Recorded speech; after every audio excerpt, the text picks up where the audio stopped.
Desde a crise de 2015, vemos que as propostas do governo para a retomada do crescimento giram em torno dos ajustes fiscais e reformas. Desde então, tivemos o teto dos gastos, a reforma trabalhista, a reforma da Previdência mais recentemente, e mesmo com essas medidas, podemos ver que a economia não entrou numa trajetória de crescimento sustentável. Agora, com a crise da pandemia, nos deparamos com um momento de grande incerteza sobre o futuro e uma crescente instabilidade econômica que ameaça as possibilidades de recuperação.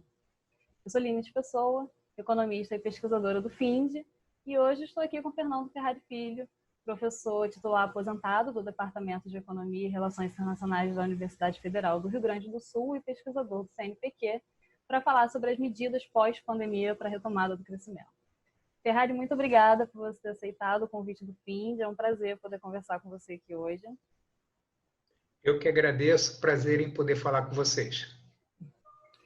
Bem, então vamos começar falando sobre algumas questões que estiveram presentes no debate nas últimas semanas.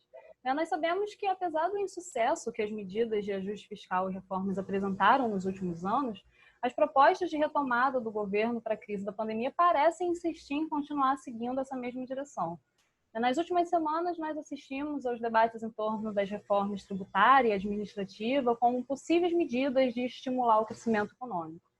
Na sua opinião, até que ponto essas medidas de fato cumprem um papel no processo de retomada da trajetória do crescimento? Olha, comecemos com a condução da política econômica ao longo dos últimos 5 anos.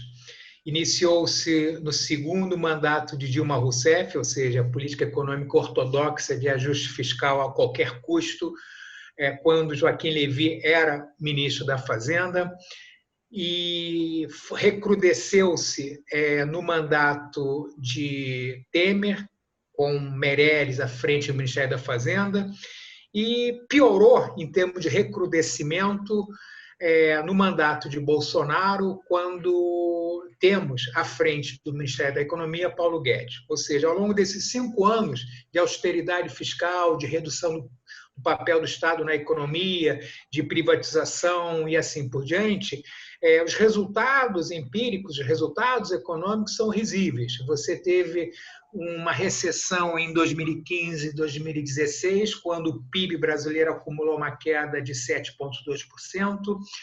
Você teve um crescimento médio de 1,3% em 2017 e 2018, e no ano passado você teve um crescimento da ordem de 1,1%. Portanto, essa agenda econômica de redução do Estado na economia e ter como princípio a austeridade fiscal expansionista, ou seja, a lógica da austeridade fiscal expansionista, ela não nos leva a lugar algum, muito pelo contrário, ela deteriora a atividade econômica e mantém um processo de estagnação em curso, de certa forma. Paulo Guedes, logo após o choque da pandemia na economia brasileira, tentou insistir nessa agenda, né? Ele foi obrigado a reverter a sua posição em função do fato de que o lockdown fez com que você tivesse não somente uma crise de demanda efetiva, mas também uma crise de oferta como um todo. E a reversão da proposição de austeridade fiscal, de privatização, de redução do tamanho do Estado na economia, foi em função, obviamente, de uma conjuntura extremamente desfavorável em 2020. As medidas adotadas, de certa maneira, foram positivas, entre outros, renda mínima universal, liberação de recursos do FGTS, do fundo de aposentadoria e assim por diante, e crédito para pequenas e médias empresas. Todavia, elas foram extremamente tímidas, ou seja, orçou-se cerca de 9% do PIB, mas efetivamente foram alocados recursos para enfrentar a pandemia ao redor de 5,5%. Então, em suma, a economia vinha patinando em função de uma agenda econômica equivocada, ela mudou ligeiramente de rumo a partir do impacto do Covid. Todavia, conforme você mencionou, se espera que, passada a pandemia, se espera que o governo retome a sua agenda tradicional, ou seja, a agenda de privatizações, a agenda de reformas estruturais, tributárias, administrativa, entre outras, reforma patrimonial. E aí, se continuarmos insistindo nessa agenda, eu acho muito pouco provável que nós tenhamos condições de voltar a ter um crescimento mais consistente e, além de consistente, sustentável a médio e longo prazo. Ou seja, com essa agenda, né, e tendo como pretérito 5 anos que se passaram com essa agenda não é auspiciosa para a retomada do crescimento pós-Covid, pelo menos no meu modesto ponto de vista.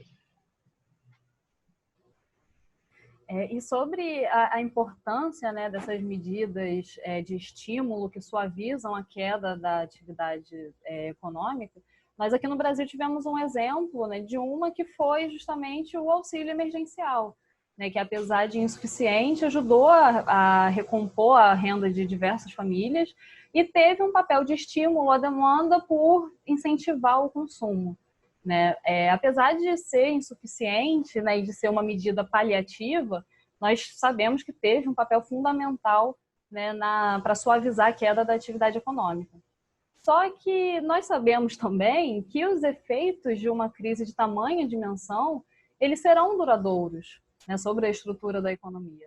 E mesmo assim, o auxílio emergencial ele tem um prazo de validade, ele já foi reduzido e em dezembro ele acaba. Né? Mesmo que a economia ainda não tenha se recuperado completamente e que o mercado de trabalho, por outro lado, também não tenha se recuperado. Por outro lado, a gente vê que uma outra medida que vem ganhando um certo espaço no debate é o planejamento de um novo imposto sobre transações financeiras, que muito se assemelha à CPMF e que vai incidir justamente sobre as famílias de menor renda, que são aquelas que serão mais afetadas pelo fim do auxílio emergencial. Né? Então, o que eu te pergunto é quais são os efeitos que a gente pode esperar da adoção dessa medida, né? Considerando que, além dela não reverter a tendência regressiva dos impostos brasileiros, onerando, então, desproporcionalmente a parcela da população mais pobre, né? Nós ainda temos um teto de gastos que justamente limita os gastos do governo e limita uma atuação ativa do governo nesse processo de retomada do crescimento. Olha, eu diria que essas duas medidas por si só, ou seja, o término do auxílio emergencial da renda mínima universal e a perspectiva de você aumentar a carga tributária a partir da criação de um novo imposto, corroboram o que eu disse anteriormente, ou seja, vão na linha de que a agenda de austeridade fiscal, a agenda de redução do papel do Estado na economia, a agenda pró-mercado, ela vai voltar a ser o norte a partir de 2021, ou seja, passado o efeito mais dramático, mais impactante do Covid-19, com certeza essa agenda ela retomará a todo custo e mais rapidamente. Tá claro? Isso é inevitável. Né? E se voltarmos a essa agenda, conforme eu disse anteriormente, é muito pouco provável que a gente consiga ter um crescimento econômico mais consistente e sustentável, principalmente pelo fato de que a taxa de desemprego hoje é extremamente elevada, diga-se passagem, nos últimos 5 anos a taxa de desemprego ela cresceu significativamente. Ano passado ela teve um arrefecimento, ela saiu da casa de 12,3% e fechou, se eu não me engano, em 11,5%, mas voltou em função da crise da pandemia, ela voltou para a casa dos 13,4%, 13,5%. Então, você tem uma taxa de desemprego alta, você tem uma informalidade significativa, cerca de 45% da população economicamente ativa é informal, e a renda média da população vem caindo como um todo. Então, é pouco provável que sem uma renda mínima universal, sem políticas públicas e sociais, você consiga, de certa maneira, fazer com que a dinâmica de consumo volte a ser pujante. Esse é o primeiro ponto. Segundo ponto, eu acho fundamental, a pandemia mostrou que nós estamos antecipando aquilo que seria a quarta revolução industrial, ou seja, o mercado de trabalho ele é poupador de mão de obra, as pessoas passam a trabalhar em home office, as pessoas, de repente, as empresas fazem downsize na sua estrutura de custo e assim por diante. Então, diante desse novo momento, onde você tem, por um lado, desemprego conjuntural e, por outro lado, desemprego estrutural que tende a permanecer, se você não tiver políticas públicas e sociais, se você não tiver uma renda mínima universal, é pouco provável, conforme eu disse anteriormente, é pouco provável que você consiga ter uma dinâmica de crescimento de consumo que seja pujante e que faça com que o investimento em decorrência desse consumo ele seja realizado, né? E aí o terceiro aspecto é o que você mencionou, ou seja, a proposta de reforma tributária, em momento algum, ela tenta reverter a lógica de impostos regressivos na economia brasileira. A carga tributária é extremamente injusta e regressiva, ou seja, via de regra, quem paga imposto é classe média e classe média baixa.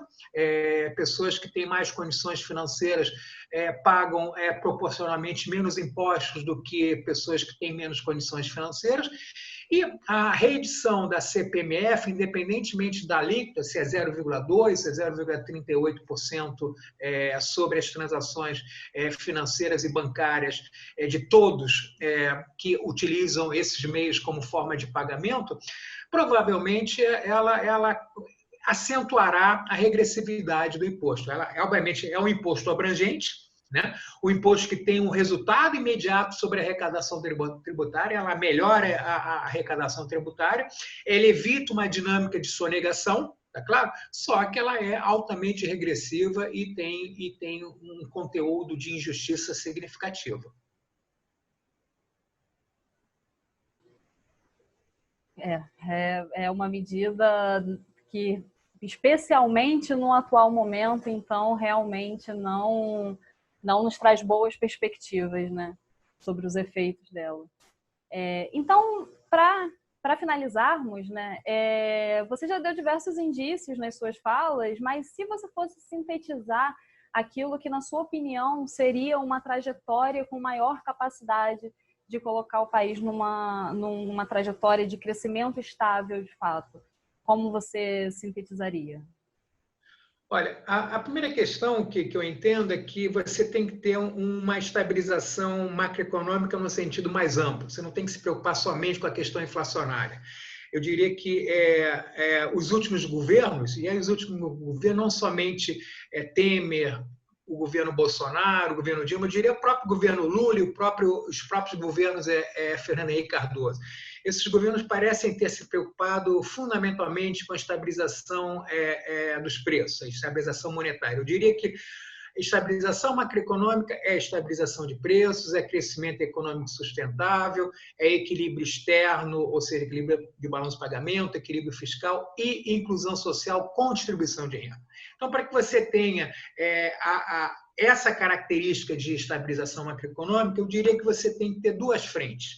Você tem que ter frentes relacionadas a políticas de curto prazo, que são as políticas macroeconômicas, fiscal, monetária e cambial, e aí, nesse particular, política fiscal sendo operacionalizada de forma responsável, ou seja, tentando gerar superávit fiscal na medida em que você tem uma dinâmica de crescimento que sustente a poupança do setor público e, em contrapartida, você gerar déficits fiscais para tentar socorrer a atividade econômica quando a economia se encontra num processo de crise, como ocorreu em 2007, 2008, com a crise subprime, como vem ocorrendo agora com o lockdown do Covid 2019.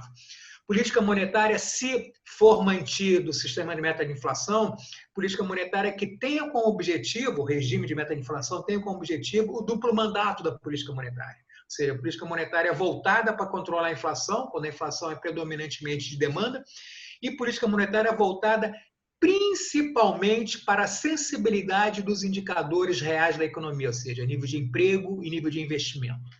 E política cambial que entenda que economias que não têm moeda de conversibilidade, que é o caso brasileiro, não pode deixar o câmbio ser determinado pela dinâmica de oferta e demanda. Você tem que ter intervenção do Banco Central pontual ou através de leilões de divisas, ou através de estabelecimento de bandas cambiais, permitindo que o câmbio tenha flexibilidade, né, dentro dessa banda. Para tanto, o controle de capitais é um mecanismo importante para você tentar estabilizar a taxa de câmbio. Então, eu diria que, por um lado, você tem que ter políticas de curto prazo, de natureza essencialmente macroeconômica, e, por outro lado, acho que você tem que ter políticas de reformas estruturais de médio e longo prazo e políticas tais como política industrial, reforma tributária que tenha como objetivo não alterar a estrutura da carga tributária. Acho muito pouco provável que você consiga alterar a estrutura da carga tributária, que é cerca de 33% do PIB, mas que seja uma estrutura que onere menos a circulação de bens e serviços, os impostos que incidem sobre a circulação de bens e serviços, e incida diretamente sobre renda, sobre patrimônio, sobre lucro, sobre dividendos, assim por diante, né? Eu acho que algum tipo de reforma patrimonial é importante. Empresas públicas que não têm capacidade de reinvestir os lucros no processo produtivo para ter escala, ter competitividade, de se dinamizar tecnologicamente, eu acho que essas empresas são passíveis de um processo de privatização, ou pelo menos de parcerias público e privadas. Enfim, um conjunto de medidas que aí eu sintetizo em torno da seguinte questão: um projeto que entenda que Estado, mercado e instituições são importantes. O Estado no sentido de ser o indutor, o regulador e, principalmente, o estabilizador da atividade econômica. O mercado no sentido de ser o dinamizador dos preços, em última instância, ser eficiente na alocação de recursos e, por consequência, estabelecer uma dinâmica de preços ou concorrencial ou não concorrencial, e não sendo concorrencial, você tem que ter um Estado que regule a dinâmica de preços de mercados que não são concorrenciais. E, por fim, as instituições, que são o quê? São os sindicatos patronais, os sindicatos trabalhadores, a sociedade civil como um todo, representada a partir das suas entidades, de forma a fiscalizar, regular a democracia. Democracia é importante para você, em última instância, construir um projeto de desenvolvimento econômico, social, com inclusão e distribuição. É óbvio que essa proposição ela não se aplica, ela não converge para o que nós temos atualmente em curso, em nível federal, ou seja, o governo atual é pouco provável, ou melhor dizendo, não tem sensibilidade alguma para uma agenda econômica dessa natureza. Eu espero que uma agenda econômica ou um projeto econômico, político, social nessa linha, ele possa ser vitorioso a partir das eleições de 2022. De fato, acho que é o que todos esperamos, né? Porque as sinalizações do governo atualmente só mostram que o caminho que tem seguido nos últimos anos vai continuar sendo seguido, né? E eu acho que se nenhuma pandemia foi capaz de mudar a agenda desse governo, realmente espero que em 2022, pelo menos, a gente tenha um governo que tenha mais sensibilidade, mais noção das necessidades, de fato, né, do país. Ferrari, muito obrigada, então, por você ter aceitado, né, mais uma vez o convite do FIND. Eu gostaria de agradecer também a todos e todas que assistiram a gente hoje. Eu gostaria de convidar todo mundo a conhecer o FIND, é um grupo de pesquisa em financiarização e desenvolvimento da UF, que comporta pesquisadores de diversas universidades. Vocês conseguem acessar os materiais que estão sendo produzidos pelo grupo pelo nosso site, que é find.uf.br, ou através das redes sociais, pesquisando o FIND-UF. Então, para encerrarmos, mais uma vez, muito obrigada, Ferrari. Foi um prazer. Eu que agradeço, o prazer foi meu. Um abraço para todos.